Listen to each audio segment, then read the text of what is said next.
What's the big deal with waveforms? And why do video shooters go on about them? Why can't they use histograms like the rest of us, bogging down our cameras with useless video features? But before I go into the details, please subscribe to this channel. It doesn't cost you anything, helps this channel grow, and keeps you up to date on the latest camera coverage. Videographers like to rave about waveforms and say that they're just absolutely amazing, that they should be in every single camera. There's some kind of utopia, kind of like eating unicorn steaks, drinking ambrosia, and sitting high up in an ivory tower. But why? Why can't they use histograms? Well, the answer is simple. The histogram is very good at showing the distribution of light that the sensor's capturing, if we're clipping in the highlights or the shadows, but it doesn't really give us anything else. Reading waveforms is a little bit like reading the Matrix. And I grant you, it does look like noise, but as Liam starts to move here, you can clearly make out his form in the waveform. And what that allows you to see is the IRE level, or the light level, of Liam within the frame. And seeing that IRE level allows us to expose properly. Waveforms allow us to see which part of the frame is clipping, and the IRE level at which our subject is, all while filming. And that's something you just can't do with histograms. Histograms are a very simple tool. It shows the distribution of light from the shadows to the highlights, if you're clipping the highlights or if you're clipping the shadows. And for that, it's useful.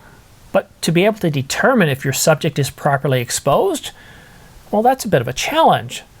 Imagine a scene. I'm shooting across English Bay in Vancouver, and I'm in a park, Jericho Beach, for example, and I'm in a shaded area, but I would say the top 10 to 5% across the horizon, we have a bright blue sky.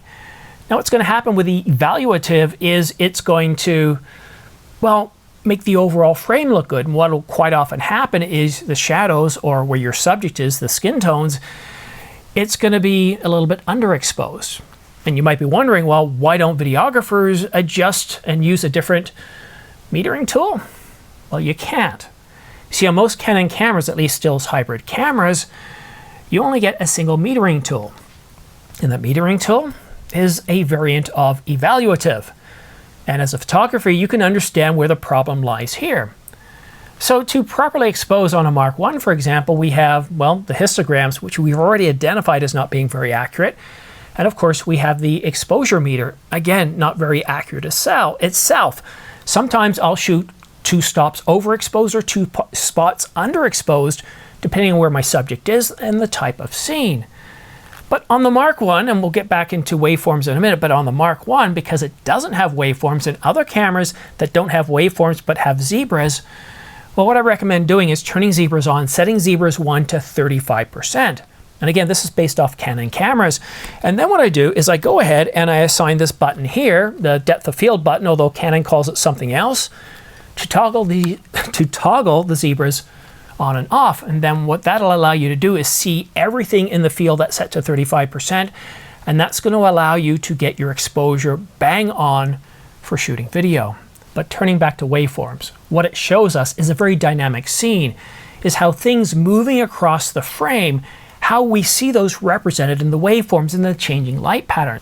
So even as we're recording, if things change, if the sun comes out and it was shady, we can see what happens to the IRE level, and if it pushes up enough, well, we know to stop filming, readjust, and then continue going. And if it looks good, well, we can just continue shooting.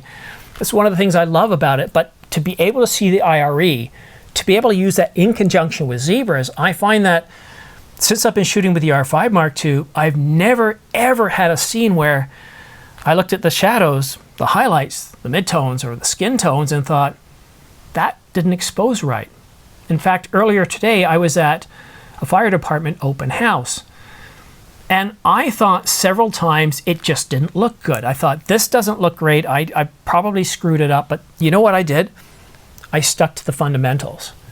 And when exposing for video on cameras like the R5 Mark II, what I did was, for example, shooting this old fire engine, when I was getting down low, when I was getting really into the shadows, what I would do is I'd frame things up, and then I'd increase the exposure. I'd overexpose. Looking at the waveforms, as we can see things starting to move up to 100 IRE, I increased the exposure until it hit there. Nothing clipped, but I was overexposing, because what that allows me to do in post is I can bring everything back down so I don't have any noise in the shadows. Because if you use an evaluative, if you try to balance things out, then what can happen is if you have to go ahead and lift those midtones or the shadows, you're going to find out there's an awful lot of noise. And I find that when shooting cars, not the exterior of the car, if you're shooting the interior of the car, if you're shooting the engine compartment or anything underneath, you want to overexpose as much as you can without clipping, and you're going to have really, really terrific results. But there is an opportunity for Canon to improve waveforms in the R5 Mark II in a firmware update. You see, with the C300, the C500, the R5C, and the C70, Canon provided a firmware update that allowed us to change the opacity of the waveform, its size, and its position. Because right now, when I was shooting earlier today, I was tracking a subject, and all of a sudden the subject went to where the waveforms were, and I couldn't really tell if that subject was properly in the frame or not. So Canon, thanks a lot. Waveforms, false colors, zebras. The R5C is an incredible tool for shooting video in Canon Log 2. You know, it's a completely different camera. And I hope you like this video. I've been really suffering from back problems over the past couple of months, especially since the beginning of August, and I haven't been producing as much. There hasn't been a lot as well, so when I'm in pain, I don't sort of think outside the box, but when I'm not in pain, ideas come to me such as, well, people ask questions about waveforms, or they ask questions about autofocus. So if you have any questions about the R5 Mark II, the R5 Mark I, or basic fundamentals of shooting video or stills, go ahead and drop them in the comments section down below, and I might just answer one of them in their own dedicated video. And don't forget to follow me on Twitter. It's now called X. Subscribe to this channel so that way you can stay up to date on the latest and greatest. And also, there's a whole bunch of sales on right now at Adorama, B&H, and Amazon.com. Over 30 cameras on sale. I've tried to list as many of them as I can in the description down below. But it's impossible, and the number of lenses on sale again, plus we had a bunch of pre-orders this year, so there's an awful lot. You might see some better deals on Black Friday when it comes to lenses, but as far as camera bodies go, I think if you buy now, you're not going to regret anything come Black Friday. And if you do use my affiliate links, just to let you know, transparency, I can get anywhere from 2 to 8% back depending on if you make a purchase or not. And a big thanks to all of you that have used them, because that's what keeps this channel on the air. The fraction of income that we make off YouTube, the advertisement placements, isn't a whole lot. So a big thanks to you. You're keeping this channel on the air with your dollar votes. And the great news is it doesn't cost you anything. You don't have to fill out any forms. You get a great deal, and I get a small commission back.